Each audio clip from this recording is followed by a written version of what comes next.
Obviously very disappointing that Pam Bondi didn't come today, and we're going to be working to make sure in a bipartisan way that her deposition gets rescheduled, or she will be held in contempt, and we have the votes to do that.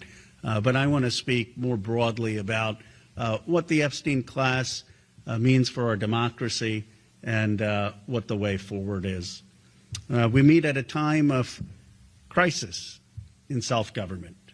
Cynicism and even nihilism has taken hold of many corners of our nation.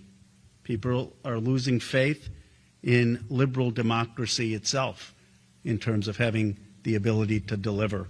Right now, let me just be blunt, we have too many elected officials who are completely oblivious and unprepared for what is coming. They may be good and adept at talking about the news of the day, but they lack a vision for what needs to be done for the future of this country. The people of the United States need real leadership and a government that understands what the future is.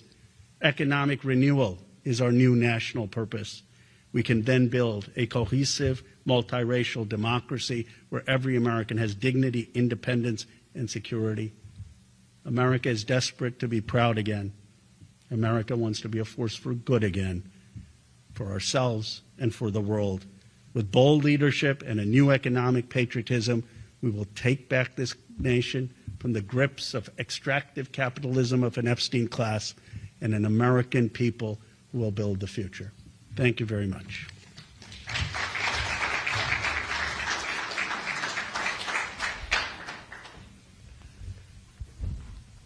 Well, thank you for joining us today, Congressman, and for outlining your economic policy vision. I want to start, though, with Pam Bondi.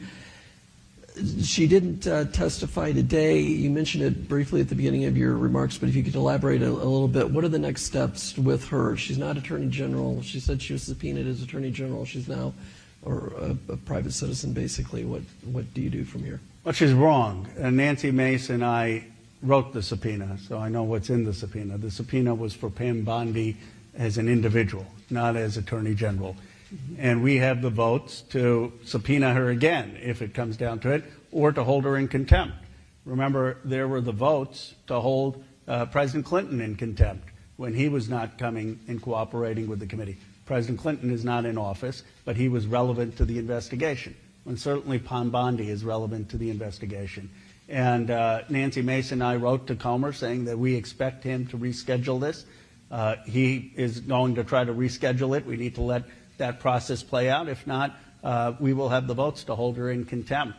And that is something that I don't think she would want. So I fully expect that she will come in. This is just a delay tactic. In the Trump administration, we've seen a lot of disruption on legal procedures and so forth. Do you think contempt will get her to appear, or in this atmosphere, will that stick? Well, look, Donald Trump is not going to be president forever. Some people are figuring that out sooner than later. He's under 40% approval. His allies like Orban are losing. I mean, I'm hoping J.D. Vance actually goes and campaigns for everyone in the United States. He's losing a grip on his power. And do I think Pam Bondi would be prosecuted for contempt by Todd Blanche or the president's new attorney general? I don't. Do I believe that she would be prosecuted for contempt by the new president who will be a Democrat in 2029? I do. So people who are violating the law need to think that in 3 years we're going to have a new president. And that president is going to hold the elites accountable. So my hope is that she will recognize that compliance with the law is what is required. The Clintons did, and President Clinton was a two-term president, and he didn't want to be held in contempt. So I hope Pam Bondi will appear, and it doesn't come to that. And if she does appear, what do you want to ask her? What don't you know yet about the Epstein files? I don't know a lot.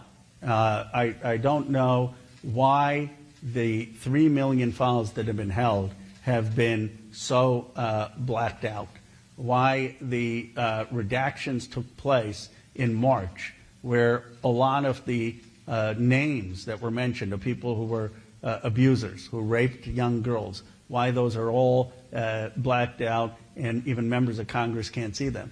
They claim, oh, this is to protect survivors. But you don't need to blank out 3 million pages of documents just to protect survivors' names. That would be the first question. Why aren't they releasing the actual documents where most of the people are named who raped and abused these girls? The second thing I don't know is why she refused to meet with survivors. You know, why not meet with survivors' lawyers? Just from protecting yourself. If I were Attorney General, I would say, well, let me get the survivors' groups in. Let's have a process that the survivors' lawyers agree to, so that if there are any honest mistakes, we could have had the survivors buy in, and I wouldn't get blamed. But they refused to meet any of the survivors' lawyers. They refused to sit down with the survivors. Why? Third, why are they not starting investigations in a criminal matter with people with serious allegations, like Les Wexner, like Leon Black? You know, I was asked recently about the very disturbing allegations against Congressman Swalwell, and how do I square that with the Epstein class? And I said there needs to be accountability, whether you're a member of Congress or whether you raped or abused, allegedly, girls on Epstein's Island. But there's the Manhattan DA is, within days, opened up an investigation into Congressman Swalwell, and yet for years we don't have a single investigation into Leon Black and into Les Wexner. Why? Why is there no investigation? How powerful are these people that you've not opened up a single investigation for prosecution of the people mentioned in the Epstein files?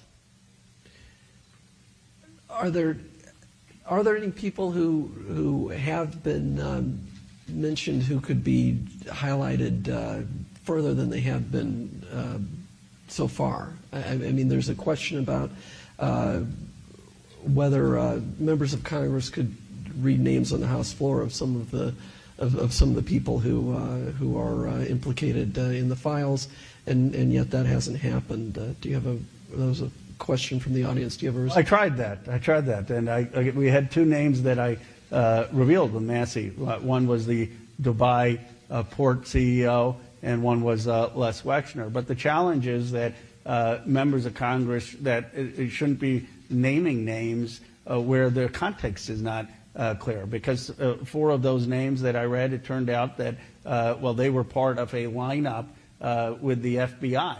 And we never got that clarification or context from the Justice Department. So the problem is that they've put members of Congress and the public in a terrible spot where they have not been transparent.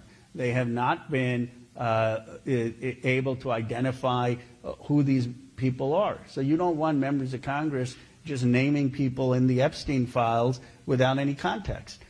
There are a lot of people mentioned in the Epstein files who have no guilt, and it shouldn't be a witch hunt. The problem is that there are a number of people who raped or abused these girls or covered it up, and those people aren't being held accountable. And the person who confirmed this is First Lady Melania Trump, because while her president is calling all of this a hoax, she said very clearly, quote, Epstein was not alone. That is the point that the survivors and Massey and I have been making for months. He was not alone. This was not just Ghislaine Maxwell and Epstein. There are a lot of other men who were involved, and they need to be prosecuted. Right. Staying with Epstein for just a couple more questions, another one from the audience.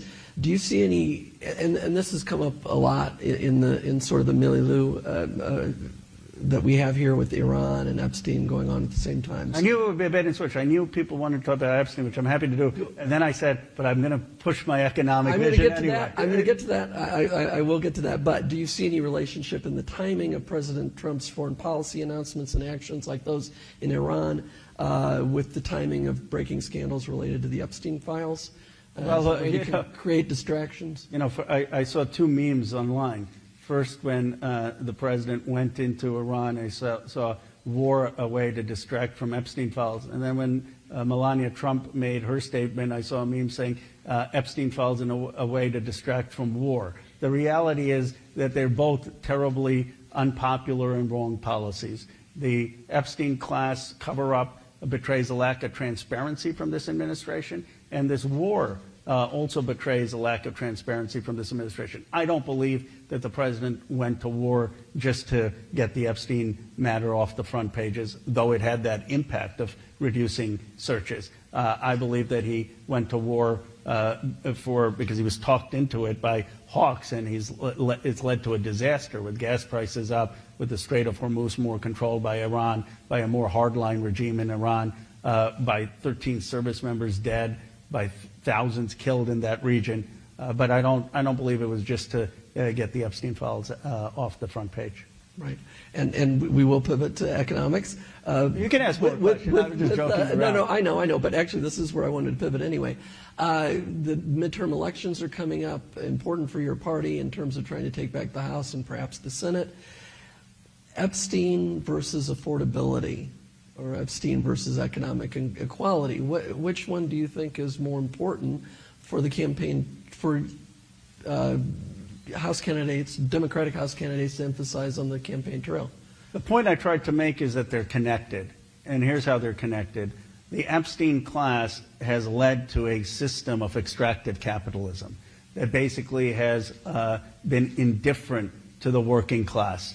And if you say, okay, I want to reduce the cost of child care, and I want to reduce the cost of health care, and I want to reduce the cost of education, but you're not talking about the role of big money in politics. You're not talking about the role of private health insurance companies in politics. You're not talking about the role of a group of people who have rigged the rules to benefit themselves. Then the American people aren't going to believe your promises. So I believe what we need to do is say, yes, affordability. We need an affordability vision. But the reason we're in this position is that we've had a group of governing elites of both parties that have shafted the working class, and that have created two tiers of justice and two Americas, two economies. And that what we need to do is have an economic vision that's actually for working and middle class people. So I don't think that the Epstein issue is sufficient in and of itself. But when it's an explanation in part for why people are struggling, even though they're working hard, and it's not because they're not hardworking. It's not because they're doing things wrong. It's because the system is rigged against them. Then I think it offers a compelling vision for why we should trust Democrats to get back power.